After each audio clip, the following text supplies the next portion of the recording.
बहुत जल्दी श्री कृष्ण की प्राप्ति कराने में समर्थ है श्री तुलसी महारानी जी। प्रिया जी का बताया हुआ उपाय श्री वृंदा सखी, ये वृंदावन की अधिष्ठात्री देवी हैं। ये वृंदावन की पूरी व्यवस्था को देखती हैं। प्यारे जो के नित्य केली की व्यवस्था करती हैं और इनकी कृपा के बिना कोई वृंदावन में प्रवेश नहीं कर सकता। ये हमारी प्यारी जो की प्रिय सखी वृंदा सखी श्री तुलसी महारानी जो। चंद्रानना सखी ने कहा कि परम सौभाग्यदम राधे महापुण्यम वरप्रदम श्री कृष्ण श्यापि लभ्यर्थम, उनका तुलसी सेवनम मतम।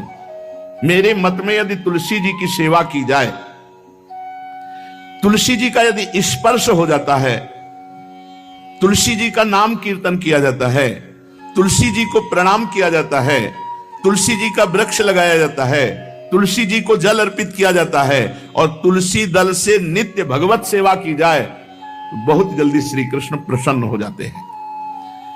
प्रतिदिन जो तुलसी जी की भक्ति करता है, तुलसी का पौधा रोप करके तुलसी जी का सिंचन करना, तुलसी जी को तिलक लगाना, तुलसी जी को माला पहनाना, तुलसी जी की परिक्रमा करना, तुलसी जी को प्रणाम करना, वो कोटि सहस्त्र युगों तक ऐसा महान सुकृत होता है कि भगवान श्री कृष्ण के नित्य समीप रहता है जो तुलसी जी की सेवा करता है। जब तक मनुष्य की लगाई हुई तुलसी की शाखा प्रशाखा बीज पुष्प सुंदर दल से तुलसी जी सुशोभित होती है, तब तक हजारों कल्पों में श्री हरिधाम में रहते हुए उसका कभी पुण्य नष्ट नहीं होता।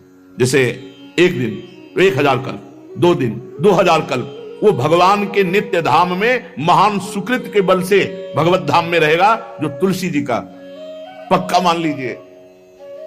जब स्वयं में से तो तुलसी जी रोपण करके तुलसी जी का एक वन लगाया और रोज नवीन नवीन मंजरी तुलसी दल लेकर प्रभु के चरणों में कहीं न कहीं तुलसी जी की कृपा हुई।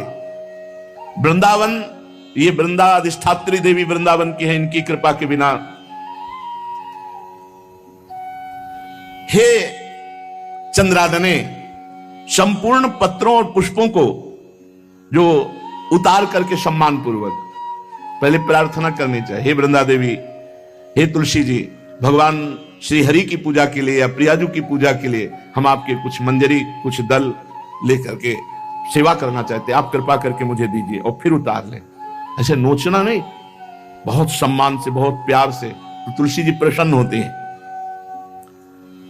जो मनुष्य तुलसी दल से श्री हरि की पूजा करता है, कोई भी पाप उसका स्पर्श नहीं कर सकता।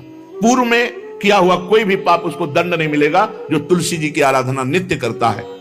अब इतना जल भी ना चढ़ा दे, माल पुण्य हो जाए और तुलसी जी अंतर ध्यान अनुकूल जल, जैसे मान लो गमले पे हैं तो इतना बड़ा तांबे का रोज उससे चढ़ा, अब भर के लोटा चढ़ा दोगे 2-4 दिन में अंतर ध्यान हो जाएंगे तुलसी जी।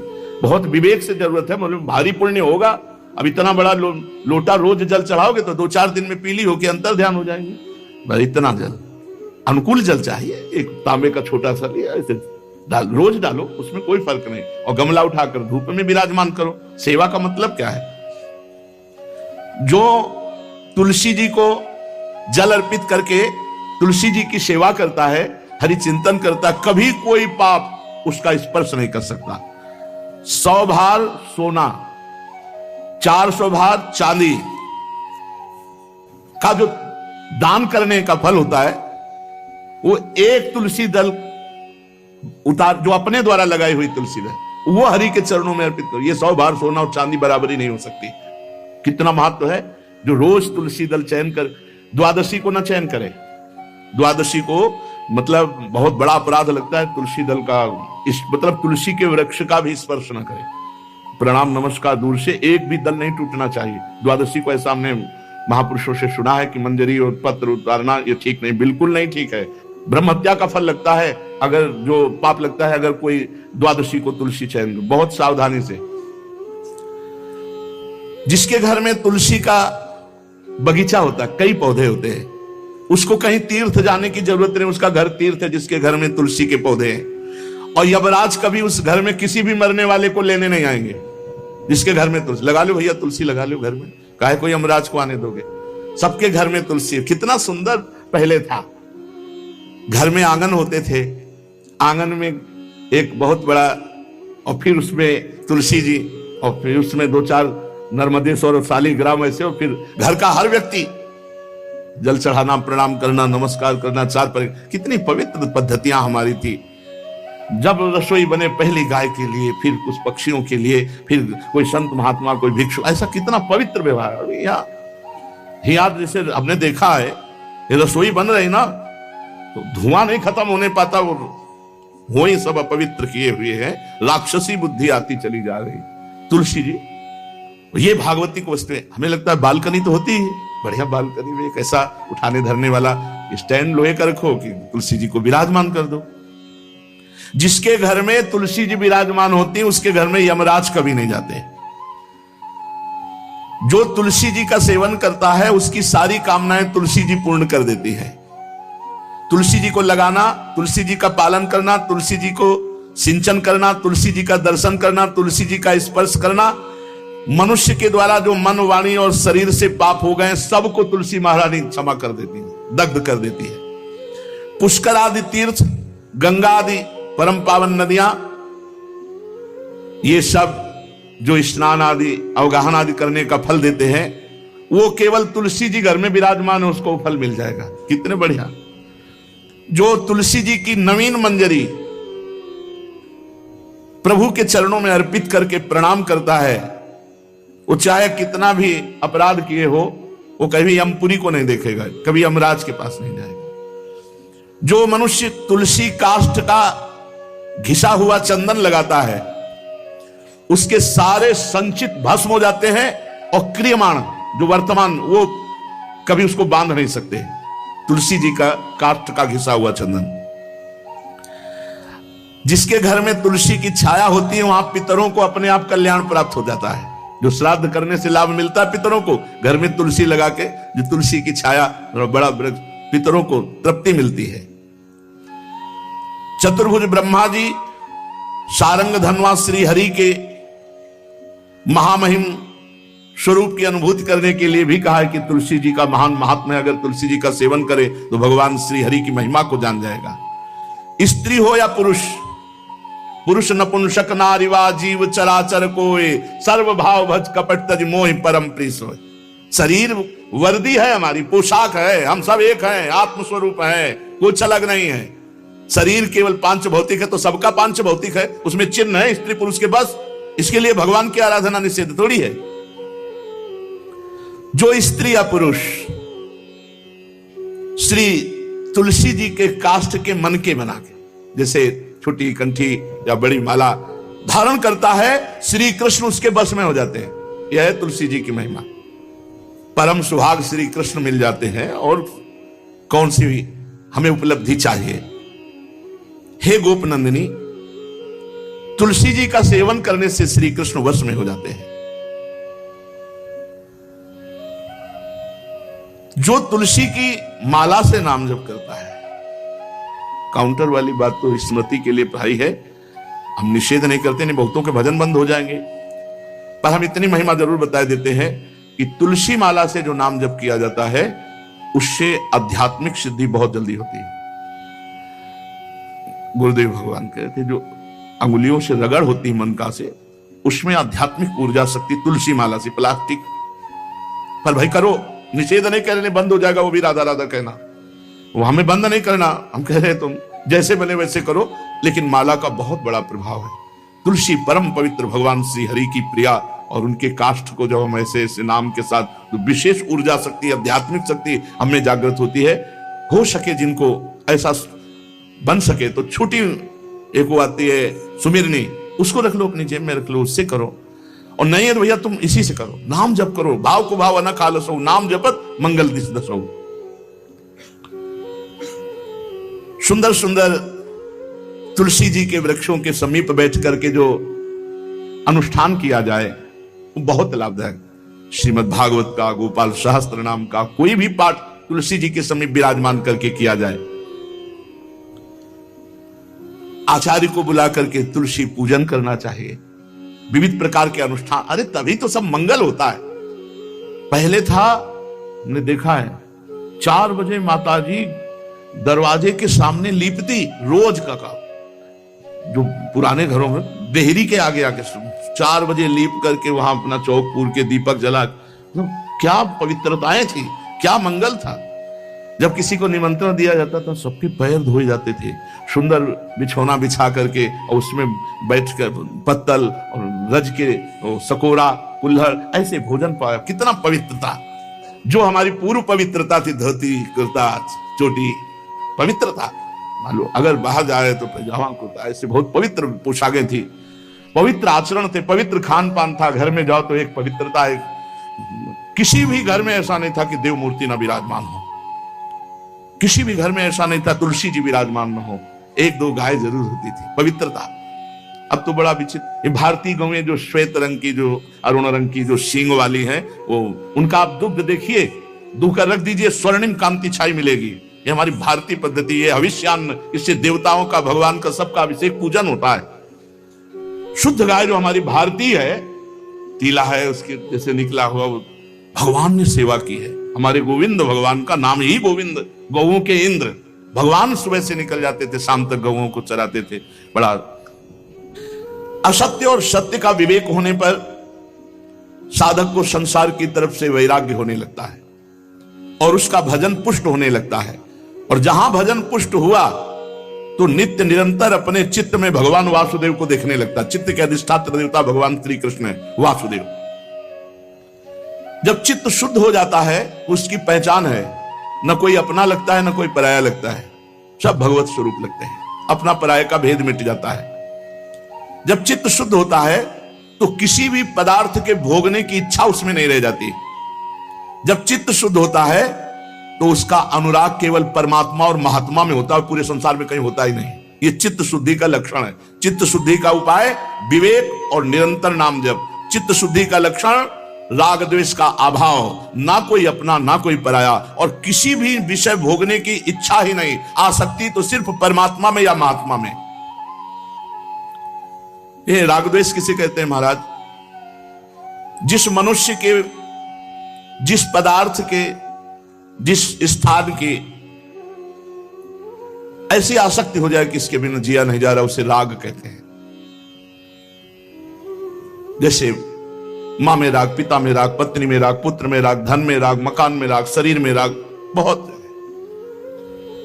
समझना चाहिए हमारा राग हो गया, जिसका बार बार स्मरण आए और बार बार खिंचाव हो हृदय से। जो हमारे ध्यान पथ में प्रभु की शिवा और आ रहा है, वो सब राग का ही किया कराया खेल है। द्वेष, इसमें मूल राग है, जिससे राग होता है उसी से द्वेष होता है। राग नहीं होगा तो द्वेष होगा ही नहीं। जब वो हमारे प्रतिकूल चलने लगता है तो द्वेष हो जाता है। प्रतिकूल पदार्थ, प्रतिकूल वस्तु, प्रतिकूल व्यक्ति, तो हमारा द्वेष हो जाता है। यही राग द्वेष जीव के जन्म मरण की श्रृंखला है और इसका मूल कारण देहाभिमान, अहंकार है। महाराज, साधक को समय किस प्रकार बिताना चाहिए? सबके लिए एक जैसा उपदेश नहीं होगा। पूज्य बाबा बोल रहे हैं, जो गुरु के पास रहते हैं उनको सब समय गुरु की सेवा में लगाकर भगवत स्मृति युक्त जीवन व्यतीत करना चाहिए। और जिनको गुरु का सानिध्य नहीं मिला उनको भजन में अधिक समय लगाना चाहिए। यदि गुरुदेव सेवा के लिए आदेश करें, वही सबसे बड़ा भजन है। यदि वो कह रहे हैं कि बैठकर भजन करो, तो अधिक समय भजन में लगाना चाहिए। अगर गुरुदेव सेवा, तो फिर सेवा ही भजन है। जो गृहस्थ हैं उनको अपनी गृहस्थी के कार्य को गुरु सेवा, भगवत सेवा मानकर करना चाहिए। यदि गुरु जी कुछ स्वीकार करते हैं तो ठीक है, नहीं सर्वस्व गुरु का है, ऐसी भावना करनी चाहिए। विरक्त उपासक को गुरु की अधीनता स्वीकार करनी चाहिए। गुरु की अधीनता से अपने आप सारे पाप, द्वेष, दोष, राग सब नष्ट हो जाता है। सबको यह तो ध्यान रखना है कि भगवती जो हमारी परम करुणामयी स्मृति स्वरूपा है, वो हमारे दिमाग में छाई रहे।